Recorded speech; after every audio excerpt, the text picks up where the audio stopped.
নমস্কার বন্ধু। তো এখনও অনেকের মধ্যে সংশয় রয়েছে যে আপনারা অন্নপূর্ণা ভাণ্ডার পাবেন কি পাবেন না। তো আপনাদেরকে একটাই কথা বলছি যে আগের কোনো প্রকল্প বন্ধ হয়নি। আগে যেটা আপনি ১,৫০০ টাকা করে পেতেন, তারা আপনাদের অ্যাকাউন্টে ৩,০০০ টাকা করে পাবেন।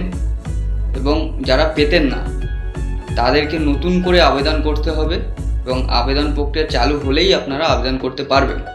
এবং আবেদন করার পর আপনারা আপনাদের ৩,০০০ টাকা করে অন্নপূর্ণা ভাণ্ডার আপনাদের ব্যাঙ্ক অ্যাকাউন্টে পাবেন। কিন্তু যারা আগে থেকে পেয়ে আসছে তাদেরকে নতুন করে কোনো ফর্ম ফিল আপ করতে হবে না। অটোমেটিক্যালি ১ তারিখ থেকে আপনাদের টাকা ঢোকা চালু হয়ে যাবে। আর যারা অন্নপূর্ণা ভাণ্ডার বা আগের প্রকল্পের কোনো টাকা পেতেন না তাদেরকে নতুন করে অ্যাপ্লাই করতে হবে। আর আরেকটা কথা, অবশ্যই ডিবিটি লিঙ্ক থাকতে হবে। যাদের যে অ্যাকাউন্টে ডিবিটি লিঙ্ক রয়েছে সেই অ্যাকাউন্টেই অন্নপূর্ণা ভাণ্ডারের টাকা ঢুকবে।